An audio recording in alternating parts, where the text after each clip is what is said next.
네, 반갑습니다. 저는 여러분의 스피치 심리 멘토 전소희입니다.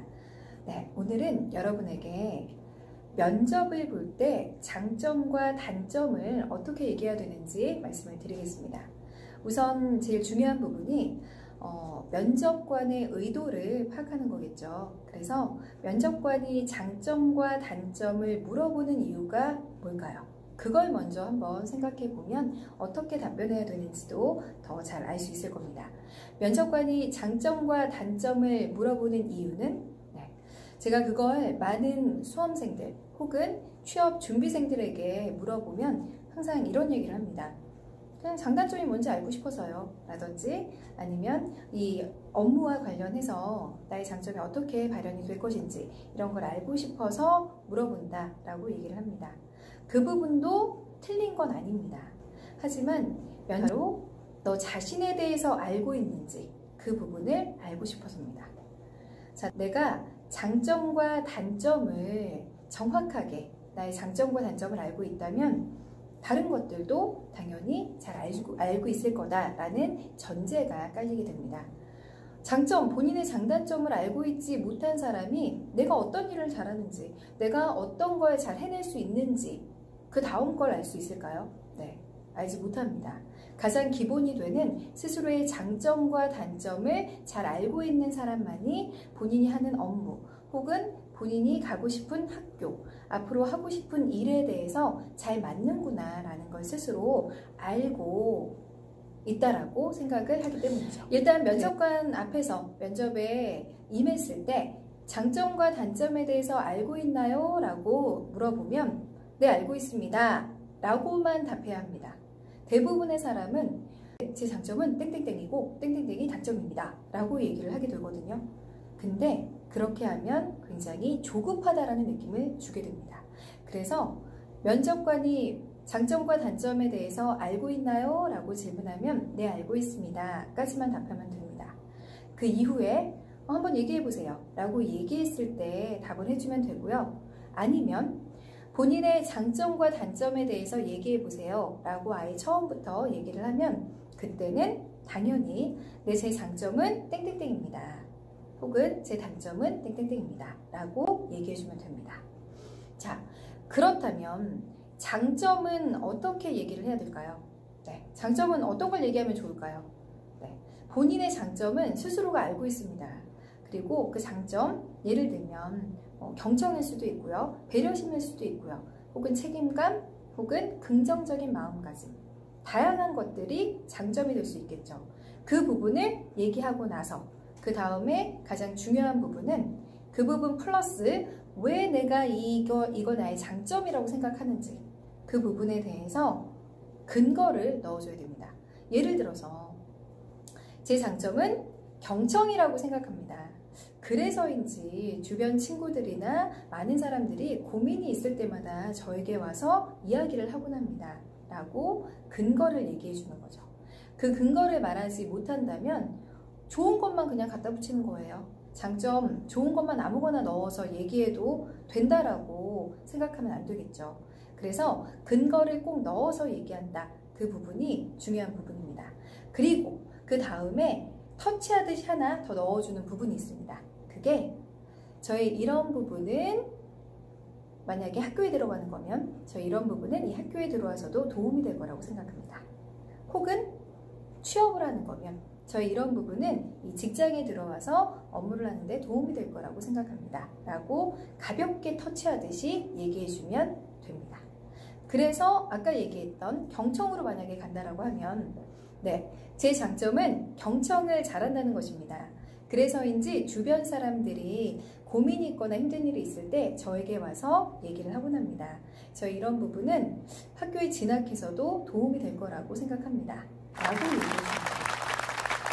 그래서 장점은 저 장점 이겁니다 라고 명확하게 얘기해주고 이후에 근거 그리고 마지막에 약간의 터치 도움이 될 거다 이런 부분을 얘기해주는 게 좋겠죠.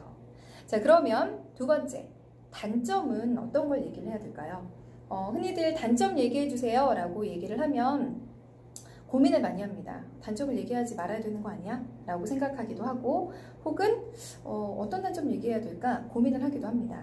이렇게 얘기하는 사람들도 있어요. 저는 단점이 없는 게 단점입니다 라고 얘기를 한다라든지. 하지만 세상에 단점이 없는 사람은 없겠죠. 그리고 나 스스로를 잘 바라봤을 때 당연히 나 이런 부분은 조금 불편해 라고 생각하는 단점을 얘기해 주게 되는 거겠죠. 그래서 단점은 얘기하라고 했을 때 꼭 얘기를 해줍니다. 하지만 치명적인 단점 얘기해야 될까요? 네, 난 솔직한 사람이니까 저는 지각을 조금 하는 게 저의 단점입니다 라고 얘기한다라든지 그 부분은 절대 안 되겠죠. 치명적인 나의 단점을 얘기하면 안 됩니다. 단점은 누가 들었을 때는 장점 같은 단점, 그거 장점이잖아 라고 얘기할 수 있는 것을 단점으로 택해줍니다. 네, 이게 의미하는 게 뭐냐면 예를 들면 이런 거예요. 전 고집이 셉니다. 이게 좋게 생각하면 내가 한 가지에 집중해서 잘할 수 있는 사람이다 라는 걸 알려주는 거겠죠. 하지만 내가 이것 때문에 조금 힘들었어요. 그래서 난 이게 나의 단점이라고 생각해 라고 생각하는 걸 택하는 겁니다. 예를 들어서 방금 얘기한 대로 저는 고집이 센 것이 저의 단점입니다 라고 얘기해 주면 좋고요. 근데 여기서 이 부분을 조금 약하게 말하라고 했으니까 단점은 말하는 거지만 이 부분을 크게 생각하지 않게 하기 위해서 이렇게 얘기해 줍니다. 부사어를 잠깐 써주는 거죠. 예를 들면 제 단점은 고집이 조금 세다는 것입니다 라고 해서 조금이란 단어를 넣어주는 거예요. 그러면 단점이긴 단점인데 이게 조금이구나 라는 걸 느낄 수 있도록 해줍니다. 상대방으로 하여금.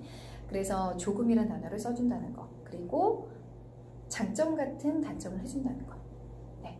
많은 사람들이 단점으로 꼽는 것 중에 하나가 고집이 조금 세다, 혹은 거절을 잘 못한다는 겁니다 라는 부분이겠죠. 사실 거절을 잘 못한다, 이 부분은 좋게 보면 정이 많다, 다른 얘기 하지 않고 할 수 있겠구나 라고 생각하는 긍정적인 부분으로 바라볼 수도 있거든요. 그래서 거절을 조금 못한다 라는 부분으로 만약에 얘기를 한다면 그 다음에 또 중요한 부분이 있습니다. 바로 어떻게 바꿔나가고 있는지까지 얘기해 주는 거죠. 그래서 거절 같은 경우에 저는 이렇게 얘기를 해요. 상대방이 정확한 나의 상황을 몰라서 나의 거절을 기분 나쁘게 받아들일 수 있잖아요. 그래서 그 부분에 대해서 제 단점은 거절을 조금 못한다는 겁니다. 하지만 이런 부분 바꾸기 위해서 저는 정확한 이유를 대며 거절하며 바꿔가고 있습니다 라고 정확하게 얘기해줍니다. 이런 부분이 함께 해준다면 장점과 단점은 끝입니다. 네. 이거 저 5문장으로 얘기하라고 얘기를 하거든요. 네, 장점은 3문장. 제 장점은 땡땡땡입니다. 그래서인지 이러이러한 경험이 있습니다. 그리고 저 이런 부분은 학교에 진학해서 혹은 취업에 들어와서 도움이 될 거라고 생각합니다 라고 얘기하는 것. 그리고 단점은 장점 같은 단점을 얘기해주고 거기에 조금이라는 걸로 얘기해준다. 그리고 그 이후에는 어떻게 바꿔가고 있는지까지 얘기한다. 이렇게 5문장으로 얘기해주면 장점, 단점 얘기하기는 정말 좋다라고 생각하시면 좋겠습니다. 사실 장단점 굉장히 어떤 사람한테는 쉬운 부분이고요. 어떤 사람한테는 어렵다라고 생각하는 부분이기도 합니다. 하지만 이 장단점을 지금처럼 면접 합격 공식에 맞춰서 말을 해준다면 그래도 중간 혹은 그 이상은 갈 수 있습니다. 그래서 이 5문장 한번 마지막으로 해본다면 이렇게 한번 얘기할 수 있을 것 같아요. 면접관이 질문합니다. 본인의 장단점은 뭐가 있는지 한번 얘기해 볼래요? 라고 물어봤습니다. 네, 제 장점은 경청을 잘한다는 것입니다. 그래서인지 주변 사람이 고민이 있거나 힘든 일이 있을 때 저에게 와서 얘기를 하곤 합니다. 저 이런 부분은 이 회사에 들어와서도 도움이 될 거라고 생각합니다. 제 단점은 거절을 조금 못한다는 겁니다. 하지만 이런 부분 바꾸기 위해서 저는 상대방에게 정확한 이유를 대며 거절하며 바꿔가고 있습니다. 라고 얘기해주면 좋겠죠. 네, 오늘은 장점과 단점에 대해서 말씀드렸습니다. 모든 것이 인생은 연습이고 트레이닝입니다. 이걸 통해서 내가 어떤 일을 함에 있어서 준비가 되어 있는 상태라면 그 상황에서 적절하게 해낼 수 있습니다. 네, 오늘도 스피치 심리 멘토 전소희였고요. 여러분의 삶을 항상 응원하겠습니다. 감사합니다.